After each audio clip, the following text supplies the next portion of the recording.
તમારા ફાધર પોલીસમાં હતા? મારા બાપો પોલીસમાં હતા, પણ ખ્યાલમાં ડ્રેસ બ્રેસ કપડો બપડો બધું જ લાવી દીધું. પણ મારે માર્યો ને ભાઈ, એટલે મારા બાપાને 4 ભાઈ અમે હતા. એટલે મારે માને એમ કીધું, હરી તારા બાપાની જમીન કોણ સંભાળી જાય, કોણ આગે. હવે હરીને એટલો વિચારે. તમારા ફાધર પોલીસમાં હતા?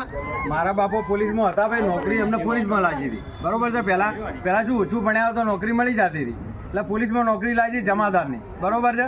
કપડો બપડો ડ્રેસ બ્રેસ બધું આવી ગયું હતું. પણ મારા માનવ કહેવાનો મતલબ એમ થયો, મારા દાદીનો મોગીમાનો, કે હરી તું નોકરી જાય તો તાર બાપાની આ જમીન જાગીર બધું કોણ સંભાળશે? આ તારા નાના ભાઈ. એટલે મારા ડોહાએ બધું હવનમાં જોણા બધું એમની બધી ખુશીઓને ઉમી દીધી માના કહેવાથી. પણ જો હરી ઝાલા એ વખત વિચાર કર્યો હોત કે કોઈ ઝાલા પણ નહીં નીકળવું હોય, 170 વીઘા તો કોઈ જમીન હતી ના મારા ભાઈ. હા, તે સંભાળવા રહ્યા છીએ હોય. એટલે ચોક જેવા તો અમે કોઈક કહેવાનું મતલબ થોડા સુગડ તેવા દયા. હા, અમારા અત્યારે આ કરિયાણા દુકાન ભેંસોનું આ બધું ના કરવું પડે. અમદાવાદમાં રહેતા હોત અને આજની ઉતરોણ અમદાવાદમાં કરી હોત મારા ભાઈ. એ વાતનું હંમેશા અમને દુઃખ રહે છે. વાહ વાહ, વાહ.